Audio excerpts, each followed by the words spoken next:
अब इस चैप्टर में जो भी कॉन्सेप्ट आएंगे वो चैप्टर हम यहाँ पर पढ़ने वाले हैं, और जो भी डाउट होगा, जो भी प्रॉब्लम होगा, वो हम यहाँ पर क्या करेंगे, डिस्कस करेंगे। अब यहाँ पर अगर मैं बात करना चाहूँगा तो देखिए यहाँ पर सबसे पहले वाली जो बात आती है, जो चैप्टर का नाम है हमारे पास वो है रासायनिक अभिक्रिया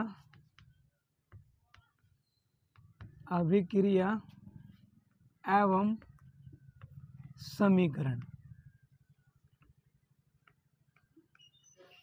ये है आपके पास चैप्टर का नाम, जो पार्ट 1 है विज्ञान का, कक्षा 10 में ही हो ना। का हो पढ़ेगा मन बाना तो आ जा पढ़े हमारी क्लास में, ठीक बाना। अब हमको इतना बिहारी भोजपुरी नहीं आता, लेकिन हम ट्राई कर रहे हैं पढ़ाना, ठीक है। तो देखिए इस रासायनिक अभिक्रिया वाले पार्ट में सबसे पहले आपको जो समझना है वो है कि रासायनिक अभिक्रिया होती क्या है। मैं अगर बात करूंगा, यहाँ पर लिखूंगा रासायनिक अभिक्रिया, सबसे ज़्यादा इम्पोर्टेंट है इसको समझना। अगर आप इस रासायनिक अभिक्रिया को समझ गए तो यकीन मानिए कि आप इस पूरे चैप्टर को समझ गए। रासायनिक अभिक्रिया होने के लिए आपको 2-3 चीज़ों को समझना पड़ेगा। पहली चीज़ ये होगी ताप का लेन देन भाई, ठीक है। ताप का लेन देन का मतलब ये हो गया, या तो हमको उस अभिक्रिया में ताप को देना पड़ेगा या ताप को लेना पड़ेगा। इसको मैं दूसरी भाषा में लिख दूंगा ऊष्मा का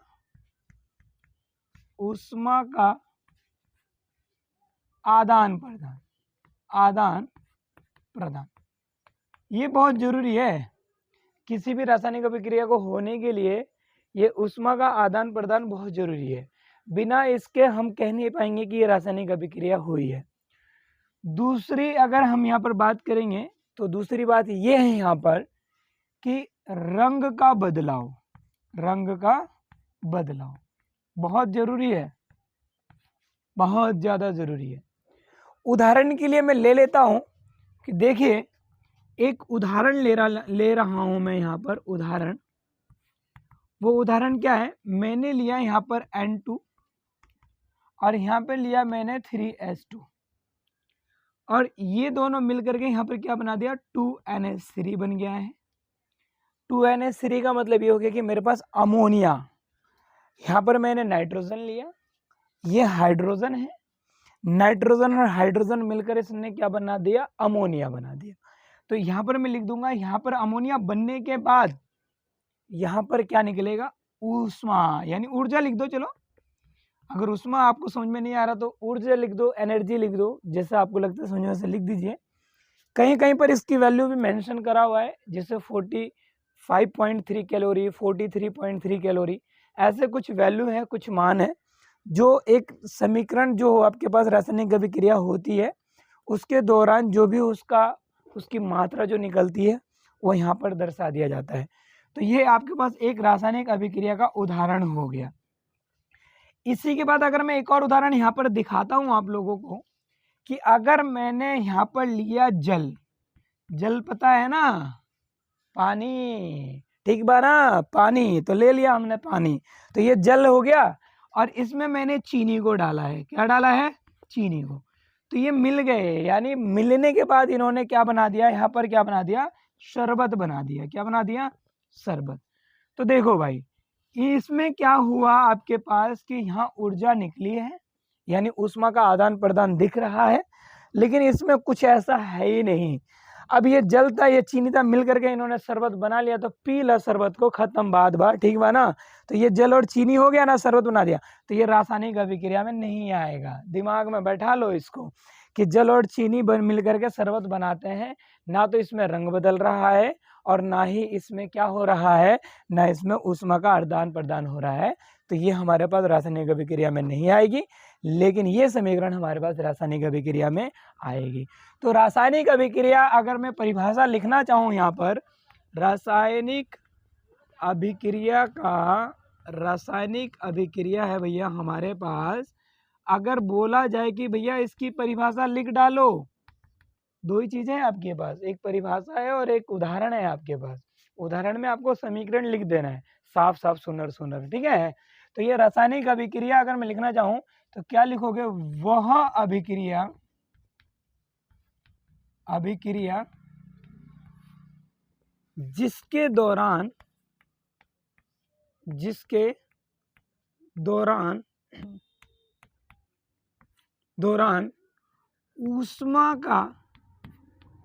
ऊष्मा का आदान प्रदान हो तथा रंग में परिवर्तन दिखाई दे तो इस प्रकार की अभिक्रिया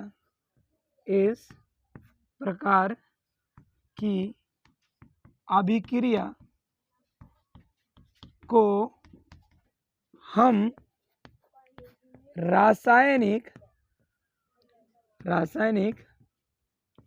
अभिक्रिया कहते हैं।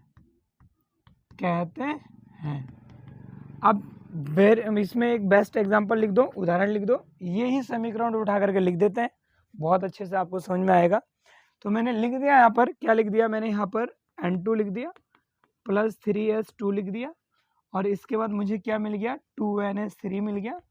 अब प्लस क्या मिल गया मेरे पास, ऊर्जा, ठीक है। अब ये आ गया मेरे पास, चाहो तो आप लोग इसका नाम भी लिख सकते हो, यहाँ नाइट्रोजन लिख दीजिए, यहाँ हाइड्रोजन लिख दीजिए, यहाँ पर आप अमोनिया लिख दीजिए, लिख सकते हैं आप लोग। तो ये आपके पास रासायनिक अभिक्रिया, उम्मीद है कि आप लोगों को ये रासायनिक अभिक्रिया समझ में आ चुकी है। तो इसका नोट्स बना लीजिए, कुछ डाउट हो, कुछ प्रॉब्लम हो तो पूछ लीजिएगा। व्हाट्सएप के जो स्टूडेंट्स ऑनलाइन हैं उनसे मैं रिक्वेस्ट करूँगा, कुछ भी प्रॉब्लम हो तो व्हाट्सएप नंबर दिया हुआ है, आप उसके माध्यम से आप अपने डाउट्स पूछ सकते हैं। बाकी जो ऑफलाइन स्टूडेंट्स हैं यहाँ पर आप लोग अपने डाउट्स पूछते ही हो, और भी अच्छे तरीके से पूछो। इस बार पढ़ना है बड़ा अच्छे तरीके से, ठीक बा ना, पढ़ लिया तो देखा भाई ये हो गया ना, इसमें कोई डाउट है। तो ये हमारे पास रासायनिक अभिक्रिया का एक परिभाषा भी हमने छोटा मोटा सा लिख दिया और उदाहरण भी हमने लिख दिया। तो आप लोगों को रासायनिक अभिक्रिया समझ में आ गई है, समझ गए ना, आगे समझ में। अब ठीक है, आगे चलते हैं। अब देखिए जरा, अगले स्टाइल में पढ़ाएंगे हम तुमको, ठीक है। चलिए मिटाते हैं हम इसको। अब इसके बाद थोड़ा सा आगे चलते हैं।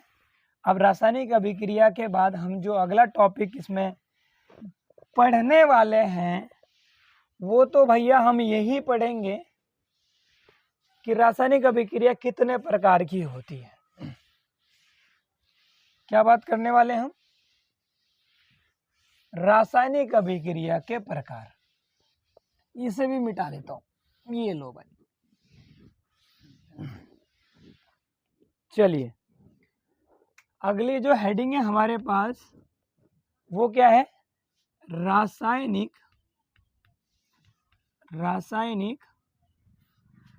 अभिक्रिया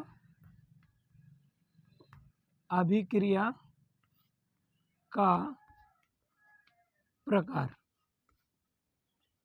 रासायनिक अभिक्रिया का प्रकार लिख दो, रासायनिक अभिक्रिया के प्रकार लिख दो, दोनों से ये वैसे अच्छा लग रहा है कि रासायनिक अभिक्रिया के प्रकार, ये थोड़ा सा बढ़िया लग रहा है, ठीक है। अब रासायनिक अभिक्रिया मैंने आप लोगों को समझा दिया है, अब मैं समझाऊंगा रासायनिक अभिक्रिया के प्रकार को। तो देखिए भैया, सबसे पहली बात, जो पहला प्रकार अगर हम यहाँ पर बात करेंगे वो बात करेंगे संयोजन अभिक्रिया के बारे में। किसकी बात करेंगे भाई, संयोजन अभिक्रिया। संयोजन अभिक्रिया, ठीक है। संयोजन अभिक्रिया का मतलब क्या होता है कि देखो, वह अभिक्रिया जिसमें क्या होता है, अगर मैं यहाँ पर उदाहरण के लिख दूं, यही जो रिएक्शन आपने लिखा था अभी, उदाहरण एक जो मैंने पीछे बताया था, उसी को अगर मैं यहाँ पर लिख देता हूँ तो यहाँ पर समस्या ये होती है कि आपको जो समझना है N2 है और यहाँ पर 3H2 है, आपने यहाँ बना दिया 2NH3, यानी आपको अमोनिया मिल गया, ये मिल गया। इसमें क्या हो रहा है, इस नाइट्रोजन को अगर आप पदार्थ बोलते हो और हाइड्रोजन को भी अगर पदार्थ बोलते हो, तो यहाँ पर दो पदार्थ मिल करके एक यहाँ पर ये एकल पदार्थ बना रहा है, एक पदार्थ बना रहा है। लेकिन अगर मैं बात करूंगा, इसको अगर आप अणु बोलते हो, ठीक है, और ये भी आपके पास एक अणु है, तो ये दोनों मिल करके यहाँ पर क्या बना रहे हैं, यौगिक बना रहे हैं।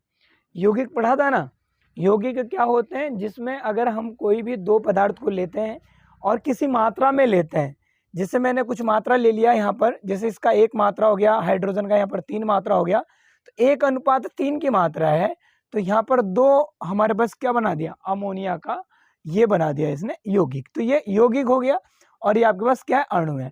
तो यहाँ पर हम ये भी बोल सकते हैं, एक या एक से अधिक पदार्थ मिल करके, एक तो बनाएगा नहीं, लेकिन एक हम बोलेंगे नहीं, ठीक है ना। इसमें वो लिखेंगे हम 2 या 2 से अधिक पदार्थ मिल करके एकल पदार्थ बनाता है। तो इस प्रकार की अभिक्रिया को हम संयोजन अभिक्रिया कहते हैं। और दूसरी भाषा में बोलोगे कि 2 अणु मिल करके एक यौगिक का निर्माण करते हैं, तो ये भी संयोजन अभिक्रिया में आती है। अब इसमें देखो, अब देखो भाई, हम पढ़ा रहे हैं और उधर से बाजा बज रहा है, ठीक है, तो ऐसे डिस्ट्रैक्ट नहीं होना है। जीवन भी आपका कुछ इसी प्रकार है, जब अच्छे रास्ते में आप लोग चलेंगे ना, तो मुसीबतें आगे पीछे मंडराएंगी, तो घबराना नहीं है, पढ़ना है, मन लगा करके ध्यान लगाना है, ठीक है। तो देखिए भैया, ये समझ में आ गया। तो N2 + 3H2 2NH3 बन चुका है। तो अगर मैं इसकी परिभाषा लिखना चाहूँगा, तो परिभाषा कैसे लिखूंगा, तो यहाँ मैं परिभाषा लिख रहा हूँ, वह अभिक्रिया जिसमें 2 या 2 से अधिक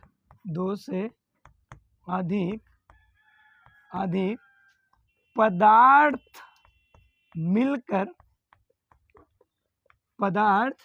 मिलकर एकल पदार्थ का निर्माण करते हैं, वह अभिक्रिया संयोजन अभिक्रिया कहलाती है। संयोजन अभिक्रिया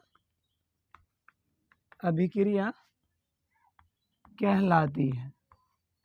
संयोजन अभिक्रिया कहलाती है, ठीक है ना। आप समझ में आ गया। तो यहाँ पर आपने पहले ही उदाहरण लिख दिया, उसके बाद आपने परिभाषा लिख दिया, सबसे बेटर है, अच्छा है। एक बार मैं ये जरूर बोलूँगा, लिखना चाहते हो तो यहाँ नाइट्रोजन लिख दो, यहाँ हाइड्रोजन लिख दो, यहाँ अमोनिया लिख दो, बहुत अच्छा। देखो, एक ही आपके पास उदाहरण है, एक ही आपके पास अभिक्रिया मैंने लिया है और उसको मैंने 2 जगह इस्तेमाल कर दिया। तीसरी जगह चलते हैं लेकर के इसको भैया। चलो, अब ये संयोजन के बाद अगर मैं बात करूँगा, ठीक है, यहाँ पर मैं बात करूँगा वियोजन की। दूसरा ले लेते हैं, यहाँ पर क्या है आपके पास भैया, वियोजन अभिक्रिया।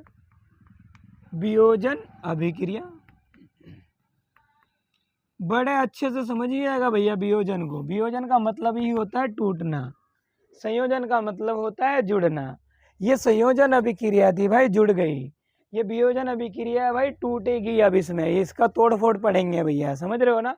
पहले पढ़ा दो, उसके बाद समझाऊंगा ये संयोजन वियोजन का वास्तविक मतलब होता क्या है आपके जीवन में, ठीक है।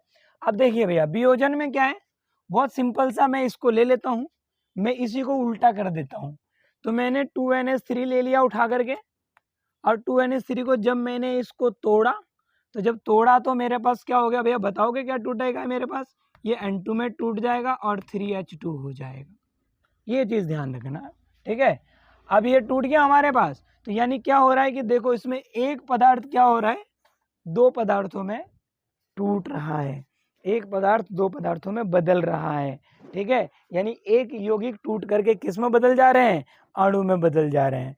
तो ये देखिए भैया जरा, अब ये बदल गया, तो लिख देते हैं परिभाषा, वह अभिक्रिया वह अभिक्रिया जिसके दौरान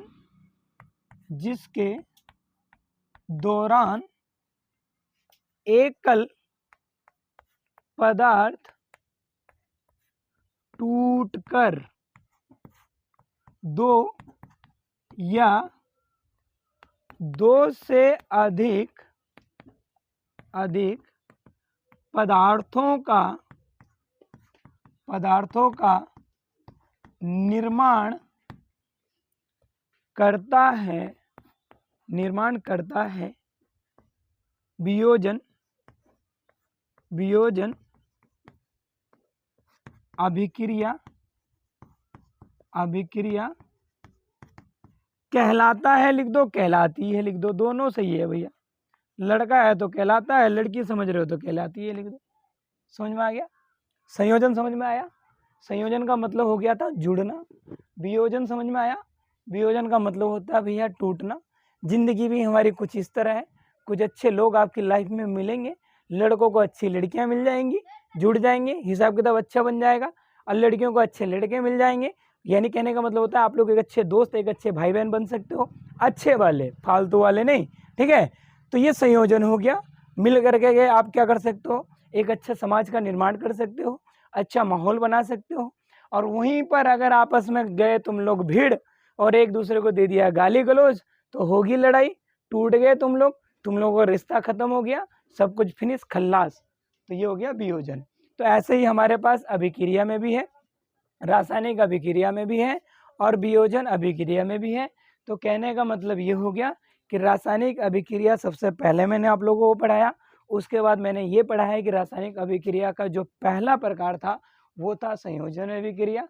दूसरा प्रकार जो मैंने पढ़ा है वियोजन अभिक्रिया है। अब थोड़ा सा आगे चलते हैं, वियोजन अभिक्रिया का भी प्रकार पढ़ लेते हैं। तो वियोजन अभिक्रिया को मैं थोड़ा सा खोलूंगा इसको यहाँ पर। अब वियोजन अभिक्रिया को अगर मैं यहाँ पर खोलूंगा तो देखो भैया, वियोजन अभिक्रिया को थोड़ा सा आगे लेकर के चलते हैं। दूसरा ही प्रकार चल रहा है हमारे पास, ठीक है, अलग से घबराना नहीं है। अब वियोजन अभिक्रिया का थोड़ा सा प्रकार पढ़ लेते हैं। वियोजन अभिक्रिया है ना, इसका प्रकार पढ़ लेते हैं भैया, ठीक है।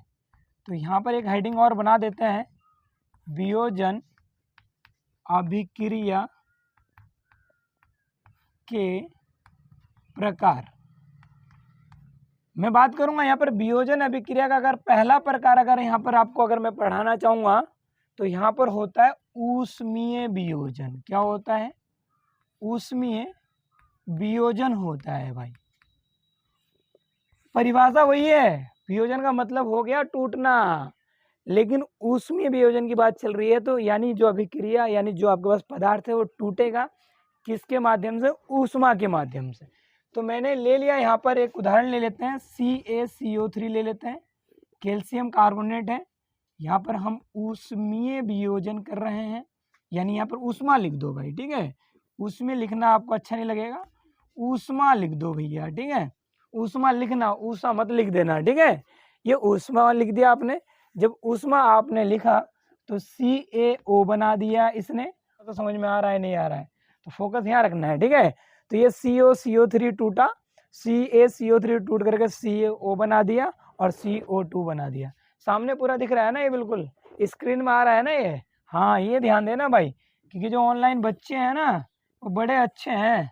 पढ़ना तो है नहीं, मोबाइल उठाएंगे पढ़ने के लिए, मोबाइल उठाएंगे पढ़ने के लिए, और बढ़िया सा रील आ जाएगा, बस कहेंगे अब तो छोड़ पढ़ाई, ठीक है। तो देखो भाई, ये ऊष्मा के कारण इसका वियोजन हो गया। तो कैल्शियम कार्बोनेट किस में टूटा?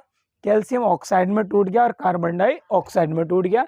जब टूट गया तो ये ऊष्मा के कारण वियोजन हुआ, तो इसको हमने बोल दिया ऊष्मीय वियोजन। इसकी परिभाषा बता देता हूँ, तो यहाँ लिख देंगे, वह अभिक्रिया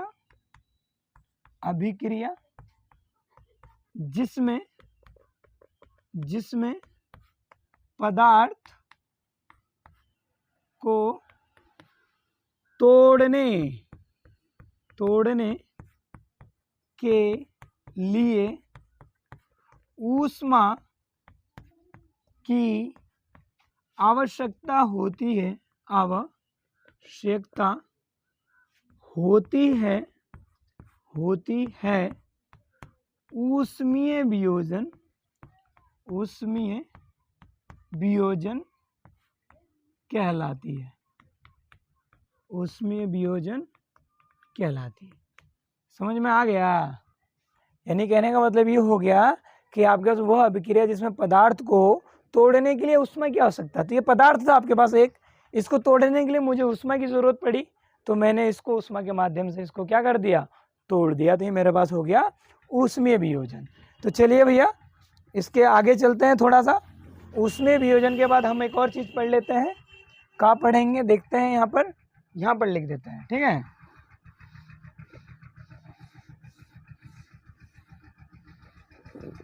देखो भैया, ऊष्मीय वियोजन के बाद हमारे पास एक चीज़ और है जो इसका दूसरा प्रकार है उस वियोजन अभिक्रिया का, वो है हमारे पास बी, लिख सकते हैं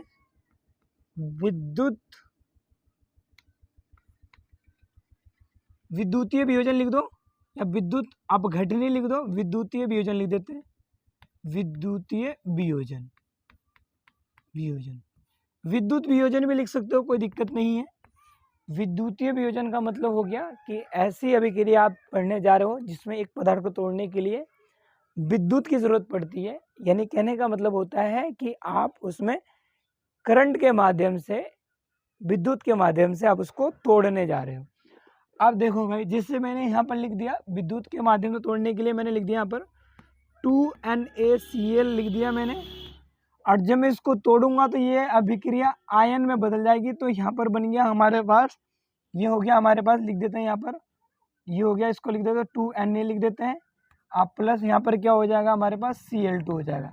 ये टूट गया हमारे पास, ये 2NaCl है, यानी यहाँ पर विद्युत डाल देते हैं, ये हो गया विद्युत, तो ये इसके कारण ये टूटेगा। NaCl को क्या करोगे, अगर विद्युत की धारा इसमें प्रवाहित कराओगे तो ये टूट जाएगा, किस में टूट जाएगा, आपका सोडियम में टूट जाएगा और क्लोराइड में टूट जाएगा।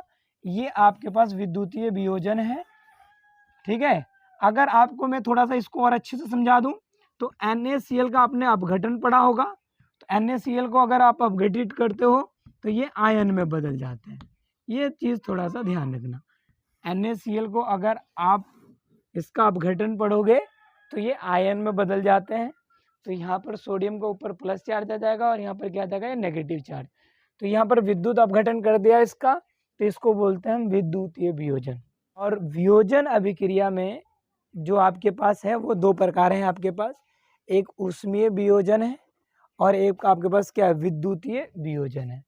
ये चीज़ें मैं पढ़ा चुका हूँ। अब थोड़ा सा आगे चलते हैं, इसमें देखते हैं कि आगे और आपके पास क्या है।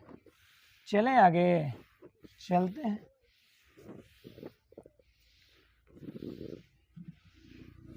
चलो भाई, रासायनिक अभिक्रिया हो गई, रासायनिक अभिक्रिया में संयोजन अभिक्रिया पढ़ा दिया, उसके बाद वियोजन अभिक्रिया करा दिया, वियोजन अभिक्रिया के प्रकार करा दिए।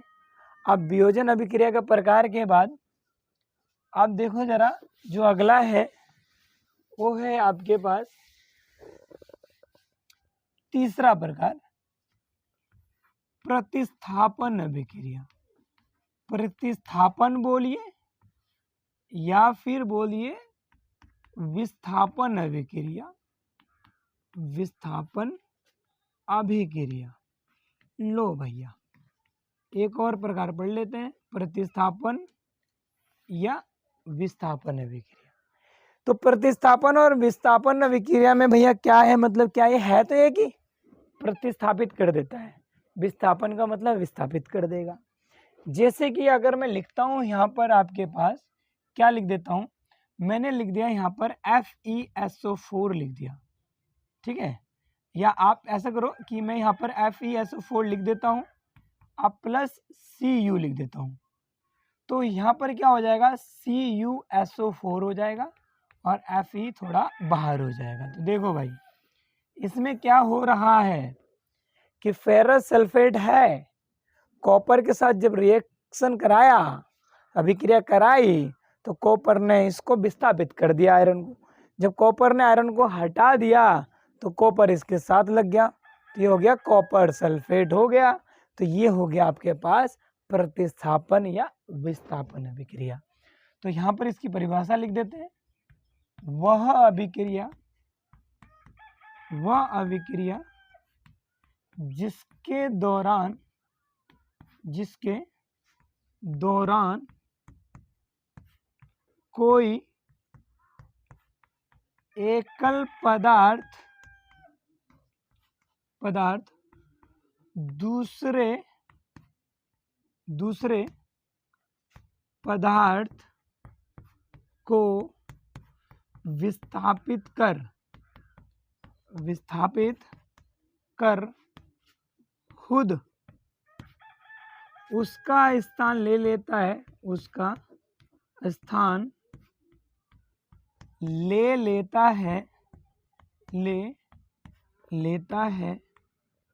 इस प्रकार की अभिक्रिया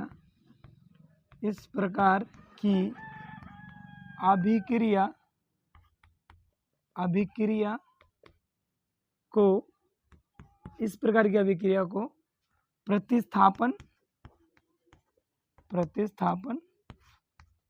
या विस्थापन अभिक्रिया कहते हैं। आगे समझ में इतना कोई दिक्कत है? यहाँ तक कोई समस्या नहीं है कि ये जो अभिक्रिया आपके पास आई है, ये अभिक्रिया हमारे पास क्या है, इस अभिक्रिया को हमको क्या करना है, समझ जाना है। बहुत सिंपल है। प्रतिस्थापन का मतलब ये हो गया कि उसने एक का स्थान बदल दिया, खुद आ गया। तो देखो भाई, कॉपर ने आयरन को हटा दिया, खुद आ गया यहाँ पर।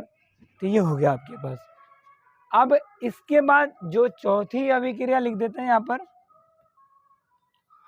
चौथी अभिक्रिया में हमारे पास क्या हो गया, उभय विस्थापन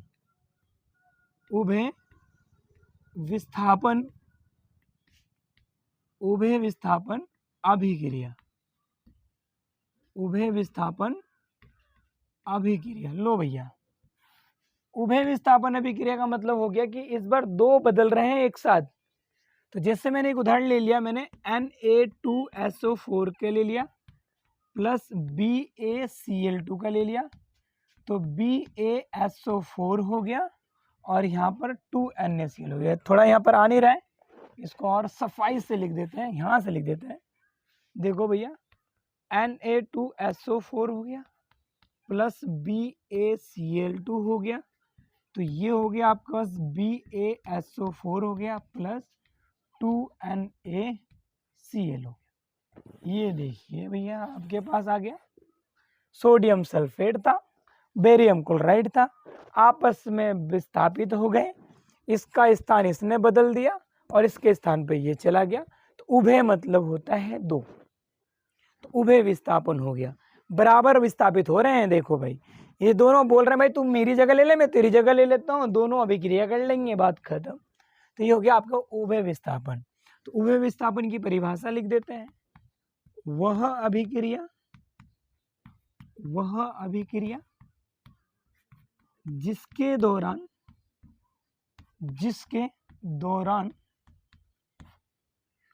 दो पदार्थ या दो से अधिक पदार्थ, दो पदार्थ एक साथ अपना स्थान बदलते हैं,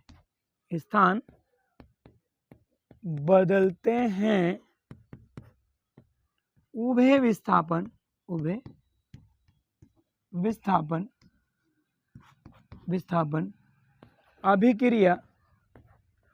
विस्थापन अभिक्रिया कहलाती है या कहते हैं, कहलाती है।